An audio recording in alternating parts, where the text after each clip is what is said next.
Students, welcome to your YouTube channel Dream Classes. आज का जो हमारा टॉपिक है वो है आईयूपीएससी नेम। तो आईयूपीएससी नेम कार्बनिक यौगिकों का जो आईयूपीएससी नामकरण है उसके बारे में आज हम डिटेल से पढ़ने वाले हैं। तो सबसे पहले अपने बात करते हैं आईयूपीएससी के बारे में। तो आईयूपीएससी की फुल फॉर्म आपको पता होनी चाहिए, और आईयूपीएससी की फुल फॉर्म क्या है वो आपको ध्यान में रखना है, international union of pure and applied chemistry. तो अपने बात करते हैं आईयूपीएससी के बारे में। तो देखो, इसको समझने से पहले आपको कुछ बातें ध्यान में रखनी है। वो क्या है? तो आपको ध्यान में रखना है, जब भी हम कभी भी आईयूपीएससी नामकरण करते हैं तो उसके लिए आपको तीन चीजें याद रखनी है। एक तो नामकरण करने से पहले उसके आगे लगेगा पूर्व लगन, कार्बन परमाणुओं की संख्या।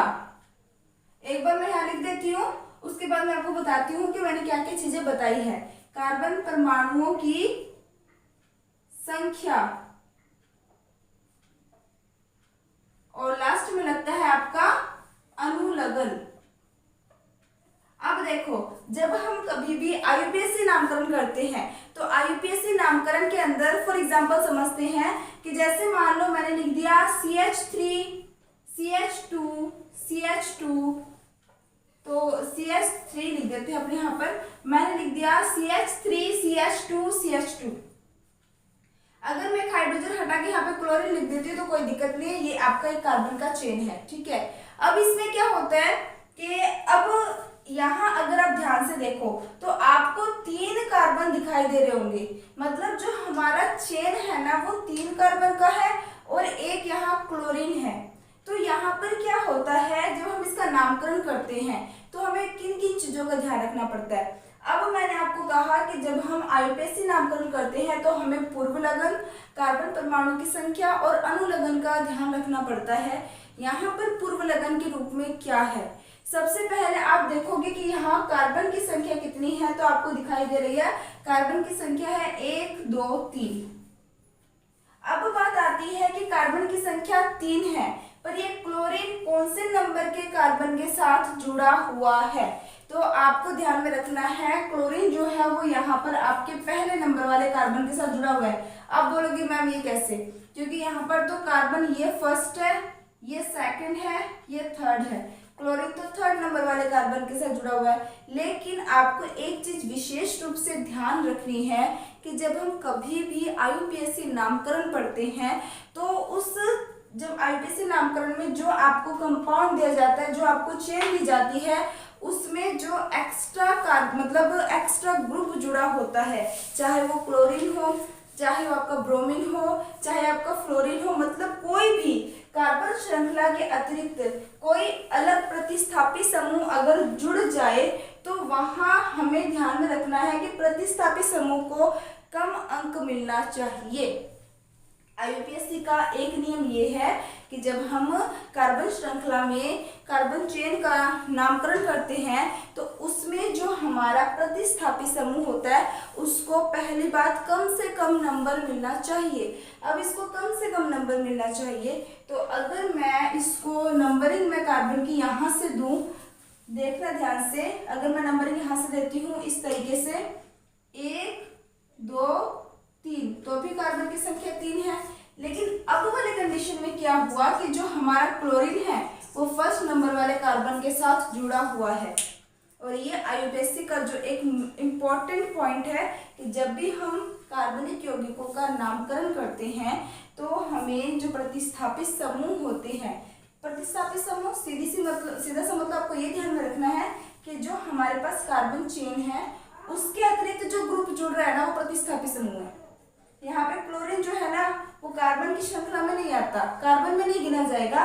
कार्बन की चेन तो सिर्फ ये 3 ही है, लेकिन ये एक्स्ट्रा में है क्लोरीन, तो इस कारण से इसे प्रतिस्थापी समूह कहा जाता है। अब बात आती है कि क्लोरीन को हमने दे दिया फर्स्ट नंबर, ठीक है। अब हमने इसका नामकरण कैसे करना है, तो नामकरण करने से पहले आपको ये पता होनी चाहिए कि जो कार्बन होते हैं उनमें कार्बन की संख्या अगर 1 हो तो हमें क्या लिखना है, 2 हो तो हमें क्या लिखना है, 3 हो तो हमें क्या लिखना है। तो ये चीज मैं लिख देती हूँ। जब आपकी जो श्रृंखला बनेगी उसमें अगर कार्बन की संख्या 1 होती है कार्बन की संख्या 1 होती है तो उसे बोला जाता है मैथ। जब कार्बन की संख्या 2 होती है तो उसे बोला जाता है एथ। ये चीजें मैं लिख देती हूँ जल्दी से, और आप लोगों ने क्या करना है, इन चीजों को याद भी करना है। अभी तो फिलहाल आप समझो, लेकिन वीडियो कंप्लीट हो जाने के बाद में एक एक चीज जो याद करने वाली है वो आपको याद करनी पड़ेगी, ठीक है। जब कार्बन की संख्या 3 होती है तो उसे अपने बोलते हैं प्रोप। जब कार्बन की संख्या 4 होती है तो उसे अपने बोलते हैं ब्यूट। कार्बन की संख्या 5 होती है तो उसे अपने बोलते हैं पेंट। कार्बन की संख्या 6 होती है तो उसे बोलते हैं अपने हेक्स। कार्बन की संख्या 7 होती है तो उसे अपने बोलते हैं हेप्ट। कार्बन की संख्या 8 होती है तो उसे बोलते हैं ऑक्ट। और कार्बन की संख्या 9 होती है तो उसको बोलते हैं नॉन। और जब कार्बन की संख्या 10 होती है तो उसे हम बोलते हैं डेका। नौना और डेका, ठीक है। इस तरीके से याद रखना आपको, ठीक है।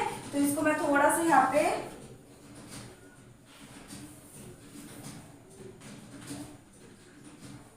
ठीक है, तो ये चीज आपको लर्न करना ही पड़ेगा, कोई इलाज नहीं इसका। अब देखो यहाँ पे कार्बन की संख्या कितनी है, कार्बन की संख्या है 3। और जब कार्बन की संख्या 3 होती है तो हम कौन सा वर्ड यूज करते हैं, प्रोप शब्द यूज करते हैं। क्या यूज करते हैं, प्रोप। अब देखो मैंने आपको कहा कि कार्बन की संख्या 3 है तो हम प्रोप यूज करेंगे। अब प्रोप के बाद हमें क्या जोड़ना है। अब बात आती है कि पूर्व लगन यहाँ पर क्या रहेगा, अनुलगन क्या रहेगा। कार्बन की संख्या कितनी है उसके अकॉर्डिंग तो हम नाम लिख देंगे, लेकिन अनुलगन और पूर्व लगन क्या रहेगा। तो पूर्व लगन होता है जो आप कार्बन के जो नंबर लिख रहे हो, जैसे आप प्रोप लिख रहे हो तो उससे पहले जो लिखोगे उसे हम बोलते हैं पूर्व लगन। और हमेशा याद रखना, जब हम किसी भी यौगिक का नामकरण करेंगे तो उसके साथ जुड़ा हुआ जो भी एक्स्ट्रा प्रतिस्थापित समूह होगा उसका नाम हमेशा पहले लिखा जाएगा, कार्बन की संख्या से पहले। यानी इस वाले कंडीशन में आपका जो पूर्व लगन है वो क्या रहेगा, वो रहेगा 1 क्लोरो। क्या रहेगा, 1 क्लोरो, क्योंकि आपका यहाँ पर प्रतिस्थापित समूह कौन सा है, क्लोरीन है। और जो प्रतिस्थापित समूह होता है उसे हम किसके रूप में यूज करते हैं, पूर्व लगन के रूप में। तो पहले नंबर पे आप क्या लिखोगे, 1 क्लोरो। अब बात आती है कि आपको पता है यहाँ पर कार्बन की संख्या कितनी है, 3 कार्बन की संख्या के लिए आप क्या यूज करोगे, प्रोप। क्या यूज करोगे, यहाँ पर आ गया आपका प्रोप। लेकिन बात आती है कि यहाँ पर अनुलगन क्या रहेगा। तो अनुलगन क्या रहेगा, आपको ध्यान में रखना है कि आप जो आईयूपीएसी नामकरण पढ़ते हो उससे पहले आपको एक चीज ध्यान होना चाहिए। जब कार्बन और कार्बन के बीच सिंगल बॉन्ड होता है तो उसे हम बोलते हैं एल्केन श्रेणी। इसे हम कौन सी श्रेणी के मानते हैं, एल्केन श्रेणी का मानते हैं। और जब कार्बन कार्बन के बीच सिंगल बॉन्ड होता है तो वहां पर जो हमारा अनुलगन होता है, देखो मैं एक बार एग्जांपल लेके एक एक चीज इसलिए समझा रही हूँ ताकि ये चीज आपको ज्यादा अच्छे से क्लियर हो। और एक चीज और याद रखना, जैसे कि मैंने आपको कल वाले वीडियो में कह दिया था कि जब मैं आईयूपीएसी नाम लगाऊंगी ना तो आप लोगों को रजिस्टर पेन लेके बैठना है, जो जो चीज मैं बता रही हूँ उनको नोट करते जाना है, और पूरी तरीके से प्रैक्टिस जो है ना उस पर डिपेंड करता है आईयूपीएसी में, ठीक है। तो अनुलगन यहाँ पर क्या रहेगा, अनुलगन रहेगा आपका एन। अनुलगन क्या रहेगा यहाँ पर आपका एन। पहले सुन लो फिर उसके बाद मैं आपको और अच्छे से क्लियर करती हूँ। जब कार्बन और कार्बन के बीच डबल बॉन्ड पाया जाता है तो वो आपका एल्कीन श्रेणी का माना जाता है। कौन सी श्रेणी का माना जाता है, एल्कीन श्रेणी। और इसका जो अनुलगन है वो होता है ईन। और जब कार्बन और कार्बन के बीच ट्रिपल बॉन्ड पाया जाता है तो वो आपका होता है एल्काइन श्रेणी का। कौन सी श्रेणी का होता है, एल्काइन श्रेणी। और इसका अनुलगन होता है आइन। क्लियर बात। जब कार्बन कार्बन के बीच सिंगल बॉन्ड होता है तो वो कौन सी श्रेणी का होता है, एल्केन श्रेणी का। जब एल्केन श्रेणी की हम बात करेंगे तो हमारा अनुलगन एन रहेगा। तो देखो यहाँ पर कार्बन और कार्बन के बीच, प्रत्येक कार्बन कार्बन के बीच यहाँ पर क्या है, सिंगल बॉन्ड है। कहीं पे भी आपको डबल बॉन्ड या ट्रिपल बॉन्ड दिखाई दे रहा है, नहीं दिखाई दे रहा। यहाँ पे सिंगल बॉन्ड है तो यहाँ पर आपका अनुलगन क्या जुड़ जाएगा, एन जुड़ जाएगा। क्या जुड़ जाएगा, एन। यानी अगर आप इसकी बात करो तो प्रोप प्लस एन क्या बन जाएगा आपका बन जाता है प्रोपेन। क्या बन जाता है आपका, प्रोपेन जाता है। ठीक है, इसको इस तरीके से नहीं लिखा जाता, वो तो मैंने आपको बताया। 3 कार्बन है तो प्रोप, और सारे सिंगल बॉन्ड से जुड़े हुए हैं तो एन प्रोपेन बन जाता है। इसको लिखा जाता है इस तरीके से 1-क्लोरोप्रोपेन। बात समझ आई? देखो धीरे धीरे समझ आएगा। जिन बच्चों को क्लियर है उनको तो बहुत अच्छा लग रहा होगा, बहुत इजी लग रहा होगा, लेकिन जिनको नहीं क्लियर वो थोड़ा सा सस्पेंस रखे, स्टेप बाय स्टेप सारा क्लियर हो जाएगा। ठीक है, अब देखो यहाँ पर एल्केन श्रेणी जो होता है उसमें कार्बन कार्बन के बीच सिंगल बॉन्ड होता है तो वो एन श्रेणी का होता है। अगर कार्बन कार्बन के बीच डबल बॉन्ड है तो वो एल्कीन श्रेणी का माना जाता है और उसका अनुलग्न क्या रहता है? इन रहता है। ऐसे कार्बन कार्बन के बीच ट्रिपल बॉन्ड होता है तो आपका एल्काइल श्रेणी का माना जाता है और उसका जो अनुलग्न होता है वो आयन होता है। ठीक है, चलो फिर इसी से बेस्ड हम क्या करते हैं, कुछ एग्जांपल कर लेते हैं। ये थोड़ा सा अप लेवल का ही बता रही थी मैंने स्टार्टिंग में, बट अब आपको समझाती हूँ मैं कैसे नामकरण करना है। ठीक है, ये तीनों चीजें तो आपको ध्यान में रखनी है। ठीक है, कार्बन परमाणु की संख्या, उससे पहले आपका पूर्व लगन रहेगा और उसके बाद आपका अनुलग्न रहेगा। ठीक है, तो अब देखो क्या होता है यहाँ पर। अब बिल्कुल जिनको अभी तक नहीं समझ आ रहा था ना, कोई दिक्कत नहीं है, अब बिल्कुल 0 लेवल उठा रही हूँ मैं, बिल्कुल 0 लेवल। ठीक है, क्योंकि मेरे को ये चीजें बतानी थी कि हम इसको क्यों यूज करते हैं और इसको क्यों यूज करते हैं। क्योंकि डायरेक्ट अगर हम सारी चीजें बता देते हैं कि आप इसको भी रटोगे इसको भी रटोगे तो बच्चा पजल हो जाता है ना, तो अपने समझ के ही सारी चीज क्लियर कर लेंगे। अब देखो क्या होता है कि जैसे मान लो मेरे पास क्या है, मेरे पास कार्बन की एक लंबी श्रृंखला है इस तरीके से। ठीक है, और यहाँ पर सारे के सारे सिंगल बॉन्ड के साथ जुड़े हुए हैं। आपको यहाँ पर क्या करना है, खुद को पता लगाना है कि हाइड्रोजन कितने आएंगे। अब बात आती है कि आप बोलोगे कि मैम हमें कैसे पता चलेगा इस वाले कार्बन के साथ कितने हाइड्रोजन आएंगे, इस वाले कार्बन के साथ कितने हाइड्रोजन आएंगे। तो मैं कहती हूँ बिल्कुल ईजी है। आपको पता है कार्बन परमाणु की संयोजकता 4 है। जिन बच्चों ने मेरी इसकी पहले वाली वीडियो देखी है उनको अच्छे से पता होगा कि कार्बन परमाणु की संयोजकता कितनी होती है, 4। यानी कार्बन परमाणु कितने बॉन्ड बनाए तो वो स्थायी होता है, तो 4 बंध अगर बना लेता है, सहसंयोजक 4 बंध बना लेते हैं तो वो स्थायी हो जाता है ना। तो यहाँ पर आप देख रहे हो ये वाला जो कार्बन है वो एक बंध तो बना रहा है, लेकिन अब इसको कितने बंध बनाने चाहिए स्थायी हो जाएगा। आप बोलोगे मैम 4 में से एक बंध अगर ये बना रहा है तो 3 बंध और बनाएगा, ये स्थायी हो जाएगा, है ना। तो यहाँ पर क्या हो जाएगा, यहाँ पर 3 हाइड्रोजन जुड़ जाएंगे। अब इस कार्बन की बात करते हैं तो ये कार्बन कितना बंध बना रहा है, 2 बंध बना रहे हैं ना। अगर 2 बंध बना रहा है तो 2 हाइड्रोजन और चाहिए इसको क्या होने के लिए, स्थायी होने के लिए। तो मैं यहाँ पे लिख देती हूँ क्या आ जाएगा, CH2।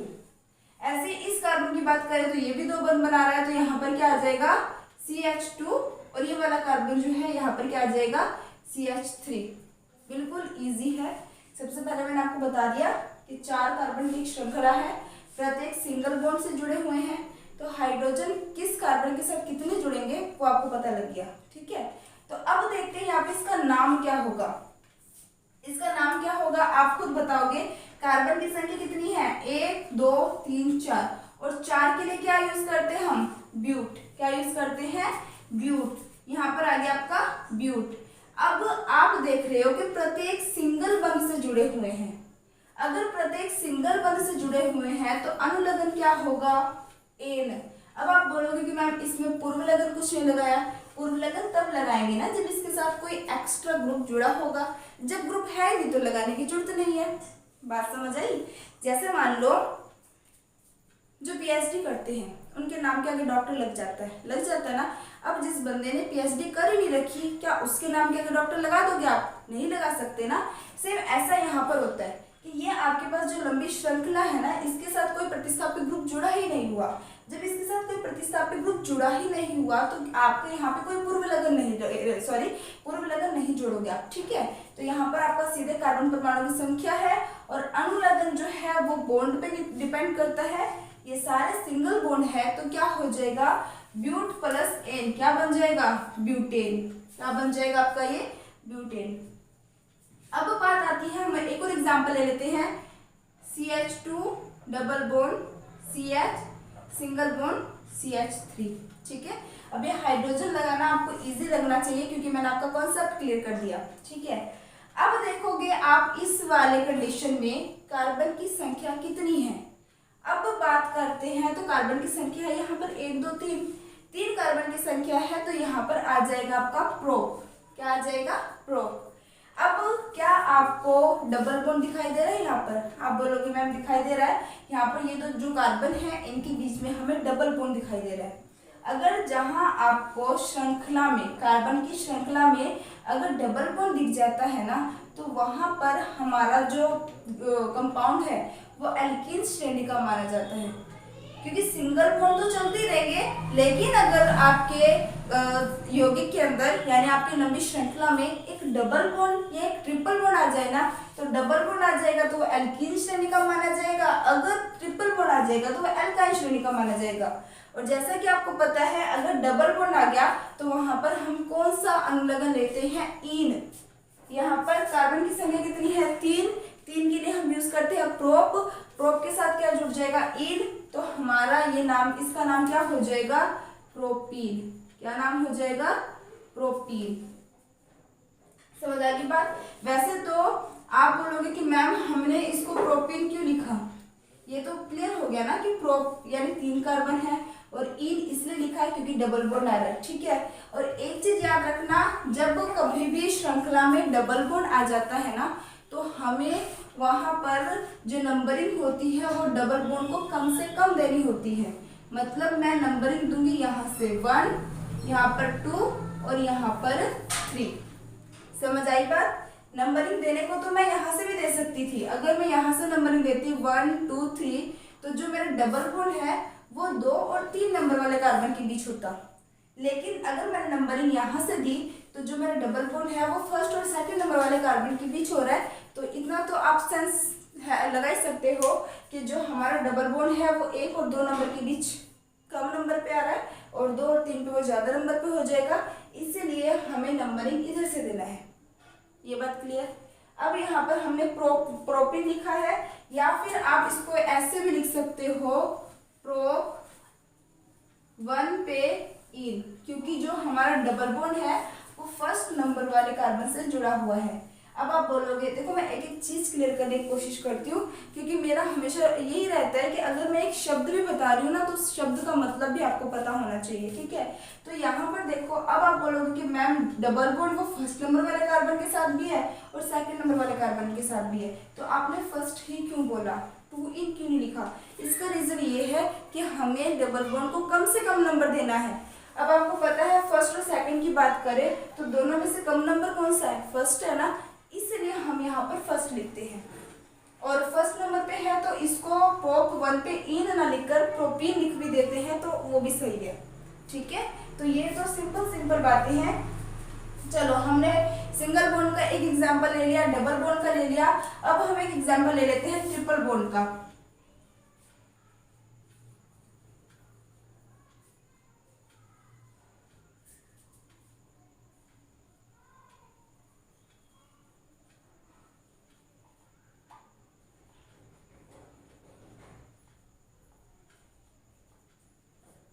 ठीक है, अब देखो यहाँ पर कार्बन की संख्या कितनी है? नंबरिंग कहाँ से दोगे? पहली बात तो इधर से दोगे, क्योंकि आपके डबल बॉन्ड हो चाहे ट्रिपल बॉन्ड हो चाहे प्रतिस्थापित समूह हो, हमें इनको क्या होता है? कम से कम नंबर देना होता है। यह यूपीएससी नियम का एक रूल होता है, ठीक है। तो यहाँ पर कम से कम नंबर, ट्रिपल बॉन्ड का नंबर तभी मिलेगा जब हम जो नंबर है वो यहाँ से स्टार्ट करेंगे। अगर हमने यहाँ से नंबरिंग स्टार्ट की तो देखो यहाँ पर क्या होगा। अगर हमने नंबरिंग स्टार्ट कर दी यहाँ से, सबसे पहले यहाँ से स्टार्ट करते हैं, 1 2 3 4 5 6, ठीक है।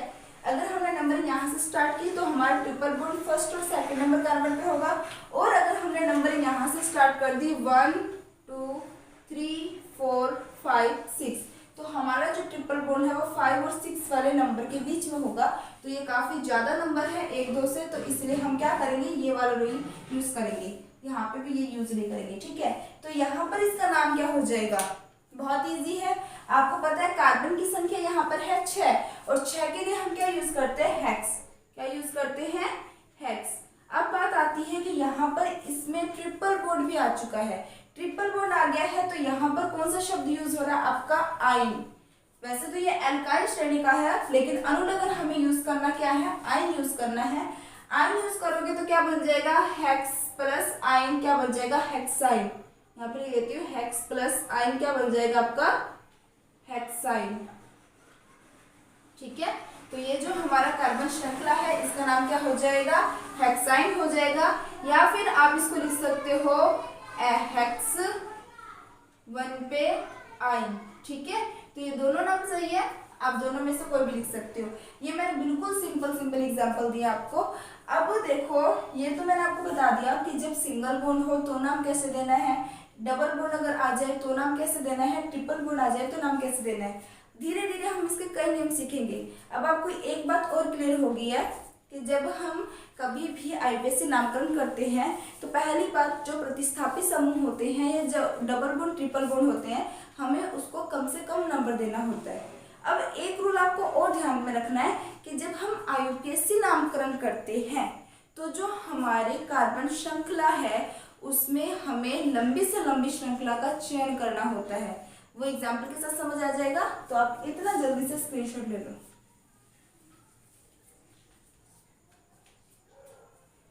अब हम बात करेंगे इन एग्जाम्पल्स के बारे में। जैसा कि मैंने आपको अभी एक पॉइंट बताया था कि हमें लंबी से लंबी श्रृंखला का चयन करना भी आना चाहिए, क्योंकि ये भी एक पॉइंट रहता है आईयूपीएसी नामकरण के लिए, बहुत इंपॉर्टेंट पॉइंट रहता है ये। ठीक है, अब आप इस चीज को समझना अच्छे से। ठीक है, आपके लिए मैं एग्जाम्पल लेकर आई हूँ ऐसा। अब देखो इसमें क्या होता है कि आप अगर देखोगे इस तरीके से, अगर आप इसको लंबी श्रृंखला मानते हो तो कार्बन की संख्या कितनी होगी, कार्बन की संख्या होगी 1 2 3 4 5 होगी। यहाँ पे मैं लिख देती हूँ, अगर मैं श्रृंखला का चयन इस तरीके से करती हूँ तो मेरे पास जो क्या कहते हैं कार्बन की संख्या है वो होगी 5। लेकिन अगर मैं ध्यान से समझने इस चीज को, श्रृंखला का चयन कुछ इस तरीके से करूं कि मैं नंबरिंग यहाँ से देती हूँ। नंबरिंग अगर मैं यहाँ से दूंगी तो मेरा नंबर ये रहेगा 1 2, ये 3 नंबर कार्बन, ये 4, ये 5, ये 6। अब आप देख सकते हो कि अगर हम इस तरीके से चेन बनाते हैं तो ये हमारा साइड चेन रहेगा। तो इसमें क्या होता है कि इस तरीके से अगर हम चेन बनाएंगे तो हमारी जो कार्बन की श्रृंखला है वो 5 परमाणु की रहेगी, 5 कार्बन परमाणु की रहेगी। लेकिन अगर मैंने श्रृंखला को इस तरीके से चयन किया है तो मेरी जो कार्बन की श्रृंखला है वो 6 नंबरों की है। तो लंबी श्रृंखला कौन सी हुई, जो 6 नंबर कार्बन की है। समझ आ रही है मेरी बात। तो अब हमें ये देख के पहचानना पड़ेगा कि हम कार्बन को लंबी से लंबी श्रृंखला के रूप में कैसे अपनाते हैं। अगर आप इस तरीके से अपनाओगे तो साइड चेन ये होगा, और अगर आप इस तरीके से अपनाओगे तो साइड चेन ये होगा। थोड़ा सा 3D में सोचना कि अगर आप इसको यूं खोल देते हो, अगर इसको आप यूं खोल देते हो तो ये नीचे की तरफ आ जाएगा। मतलब इसको अगर आप खींच के लंबा कर दोगे तो ये नीचे आ जाएगा ना, ये साइड में रह जाएगा। इसको आप इस तरीके से भी लिख सकते हो। मैं ये वाला मिटो रही हूँ, ठीक है, क्योंकि आपने ये स्क्रीनशॉट ले लिया है। पूर्व लगन, फिर उसके बाद कार्बन परमाणु की संख्या और उसके बाद अनुलग्न, है ना। तो यहाँ पर देखना मैं क्या बोलने की कोशिश कर रही हूँ, आप समझ रहे इस चीज को कि मान लो ये जो श्रृंखला है इसको अगर मैंने खींच दिया, इस तरफ खींच दूंगी ना मैं, तो ये इस तरीके से बन जाएगा CH3 CH2 CH2 CH CH2 CH3। अब देखो इसको मैंने ऐसे खींच दिया ना, तो ये जो 2 कार्बन है ये इधर आ गए, तो ये वाला कार्बन कहाँ चला गया, ये आपका इस तरीके से नीचे चला गया। अब मेरे को ध्यान से देख के बताना, क्या इस डायग्राम में और इस डायग्राम में कोई अंतर है? कोई अंतर नहीं है, क्योंकि अगर मैं इसका नाम नेमिंग देती हूँ ना तो आपको समझ आ जाएगा। देखो ये रहा मेरा फर्स्ट नंबर कार्बन, ये रहा, ये मेरा सेकंड नंबर कार्बन, ये रहा थर्ड नंबर कार्बन जिसके साथ CH3 जुड़ा था, इसको मैं इधर खींच के लेगी तो ये वाला नीचे आ गया अपने आप ही, ठीक है। ये मेरा 4th नंबर कार्बन, ये 5th नंबर और ये 6th नंबर।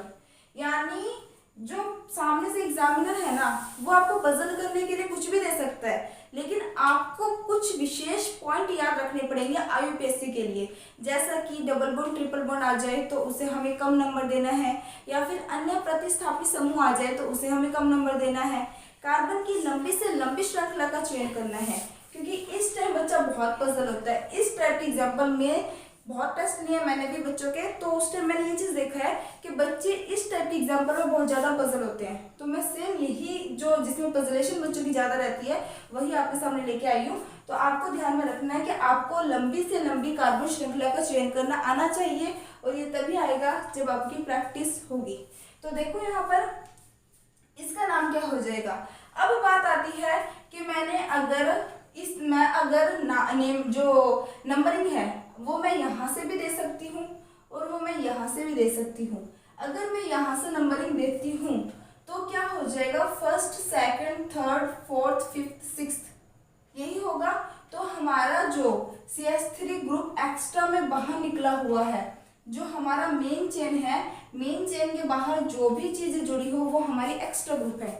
ये चीज आपको याद रखना है, ठीक है। तो यहाँ पर ये हमारा मेन चेन है, यहाँ पर ये हमारा मेन चेन है। मेन चेन के बाहर जो भी हमारा एक्स्ट्रा में निकला हुआ है उसे हमें क्या बोलते हैं, एक्स्ट्रा ग्रुप बोलते हैं। और हमारा कोई भी एक्स्ट्रा ग्रुप अगर आ जाता है तो उसे हम कैसे यूज करते हैं, उसे हम पूर्व लगन के रूप में यूज करते हैं। यहाँ पर हमारा जो एक्स्ट्रा ग्रुप है वो है CH3।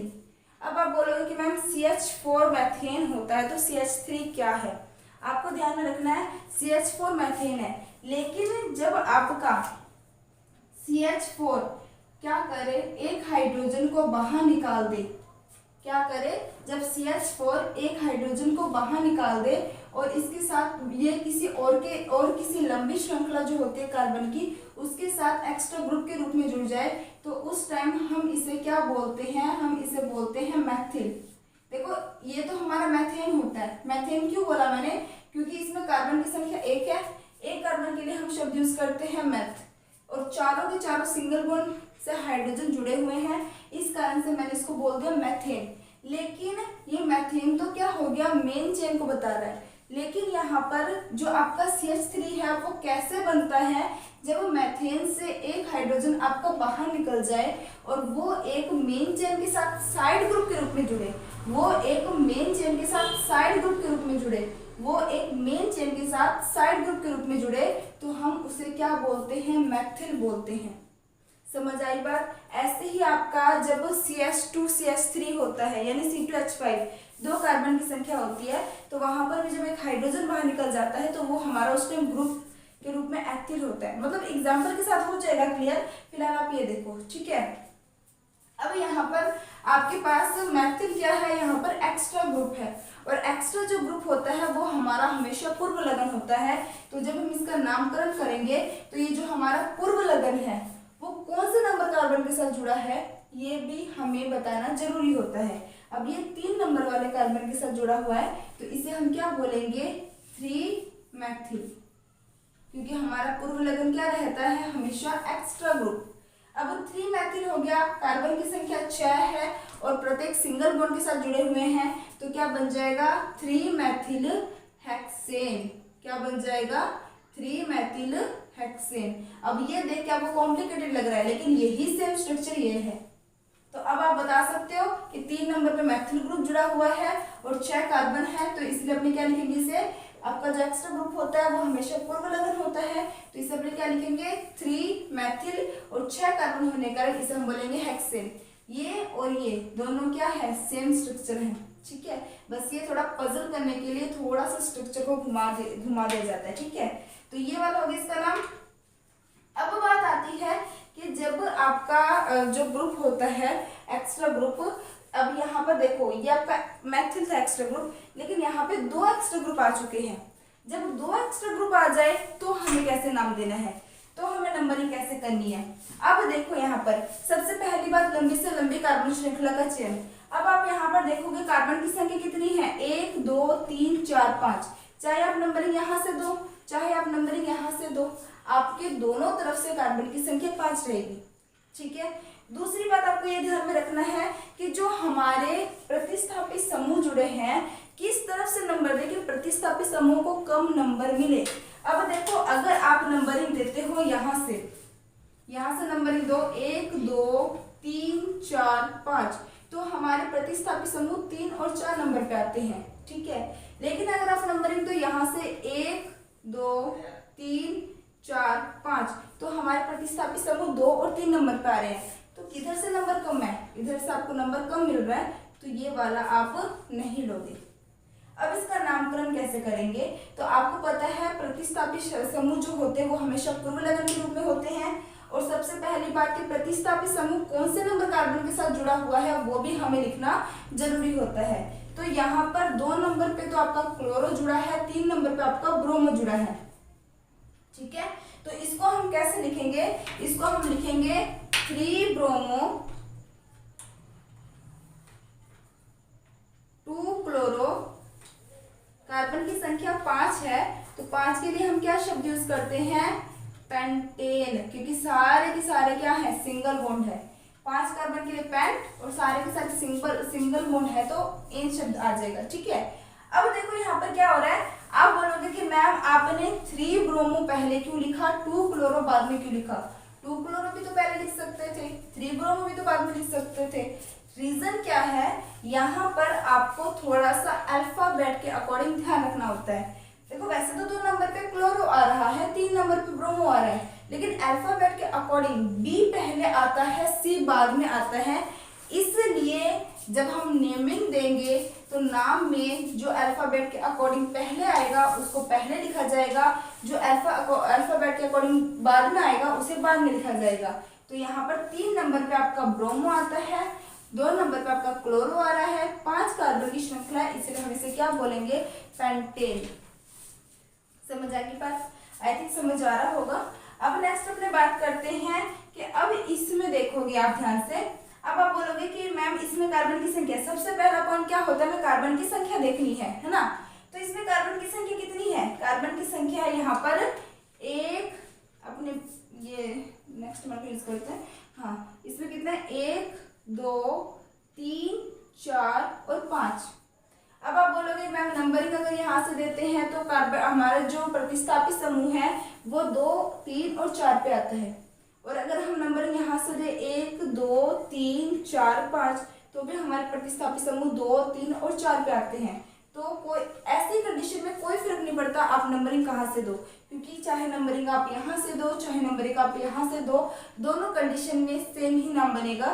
तो दोनों के दोनों ही तरीके आपके यहाँ पर सही रहेगा। समझ आ गई बात। अब बात आती है कि 2 3 और 4 पे हमारे क्या है, प्रतिस्थापी समूह जुड़े हुए हैं। अब यहाँ पर 3 प्रतिस्थापी समूह है और तीनों ही एक जैसी हैं, तो अब इसका नामकरण कैसे होगा, आपको ध्यान में रखना है। जब कोई प्रतिस्थापी समूह जुड़ा हो और अगर वो प्रतिस्थापी समूह सेम हो, कोई प्रतिस्थापी समूह सेम हो यानी एक से ज्यादा बार एक ही प्रतिस्थापी समूह रिपीट हो, तो उस टाइम हमारा जो नाम है वो थोड़ा सा बदल जाता है। उस टाइम उसका नाम क्या हो जाता है, मैं ये रेस कर रही हूँ, आप लोगों ने ये सारा तो उतार लिया होगा, तो मैं ये रेस कर रही जल्दी से। ठीक है, अब देखो यहाँ पे बात आ रही है प्रतिस्थापी समूह की, किसकी बात आ रही है, प्रतिस्थापी समूह की संख्या। ठीक है, ये कंडीशन कब अप्लाई होगा, जब आपके प्रतिस्थापी समूह सेम हो और वो एक से ज्यादा बार आ रहे हो। तो आपको क्या ध्यान में रखना है, अगर प्रतिस्थापी समूह एक बार आ रहा है तो उसके लिए हम यूज करते हैं, वैसे तो आपका मोनो रहेगा, एक के लिए क्या यूज करेंगे, मोनो। अगर कोई प्रतिस्थापी समूह सेम है और 2 बार आ रहा है तो हम यूज करते हैं डाई। अगर प्रतिस्थापी समूह 3 है और मतलब सेम है और 3 बार आ रहा है तो वहां पर हम यूज करते हैं ट्राई। 4 के लिए हम यूज करते हैं टेट्रा, फिर उसके बाद 5 के लिए पेंटा, नेक्स्ट वही हेक्सा, 6 के लिए, 7 के लिए सेप्टा, और लिख देती हूँ 6 के लिए हेक्सा, 7 के लिए सेप्टा, 8 के लिए, 9 के लिए नोना और 10 के लिए डेका। ठीक है, अच्छा सेप्टा नहीं होता, पीछे हमने हेप्टा पढ़ा था ना, हेप्टा पढ़ा था, यहाँ पर हेप्टा। ठीक है, यानी 5 से लेकर 10 तक तो सेम आ जाता है, लेकिन 1 से लेकर 4 तक थोड़ा अलग है।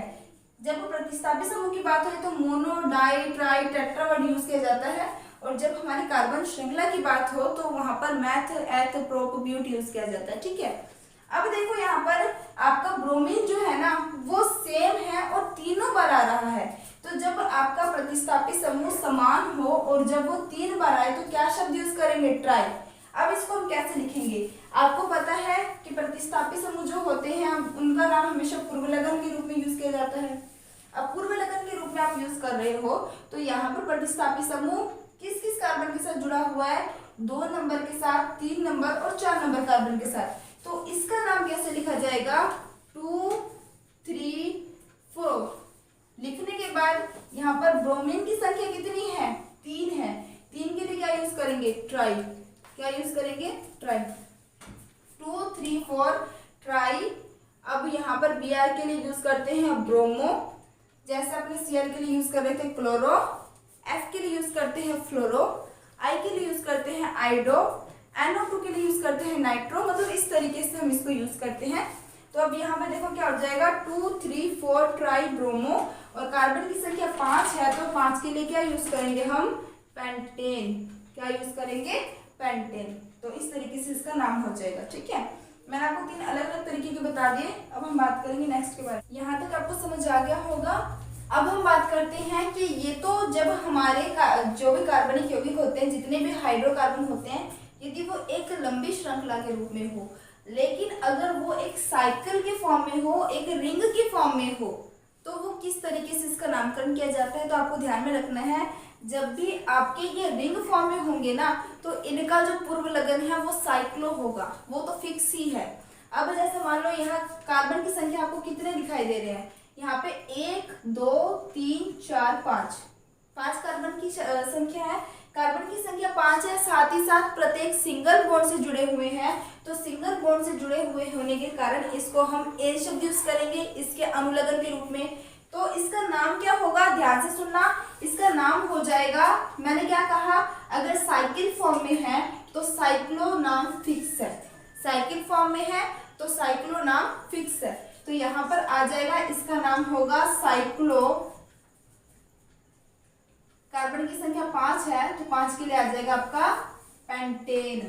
ठीक है, पेंटेन बार बार बताने की जरूरत नहीं है। 5 कार्बन है तो पेंट है, प्रत्येक सिंगल बॉन्ड से जुड़े हुए हैं तो एन है। ठीक है, तो यहाँ पर इसका नाम क्या हो जाएगा? साइक्लोपेंटेन। अब इसकी बात करें तो कार्बन की संख्या कितनी है? 1, 2, 3, 4, 5, 6 कार्बन की संख्या है, प्लस ये एक साइकिल की फॉर्म में है, यानी एक चक्र के रूप में है। ये लंबी श्रृंखला होती है और ये चक्कर के रूप में होती है। ठीक है, तो जो चक्कर के रूप में होता है उसके लिए हम क्या वर्ड यूज करेंगे? साइक्लो। क्या वर्ड यूज करेंगे? साइक्लो। तो यहाँ पर साइक्लो वर्ड यूज करेंगे, प्लस कार्बन की संख्या 6 होने के कारण इसको हम बोलते हैं साइक्लोहेक्सेन। क्या यूज करेंगे अपने यहाँ पर? साइक्लोहेक्सेन। आई होप दिख रहा होगा आपको। थोड़ा सा आप एडजस्ट कर लेना, मैं बोल रहा हूँ सुन ले। इसका नाम क्या होगा? मैं ऐसे करती हूँ, इसको ऊपर लिख देती हूँ ताकि आपको दिक्कत ना हो। यहाँ पे लिख देते हैं इसको। इसका नाम क्या हो जाएगा आपका?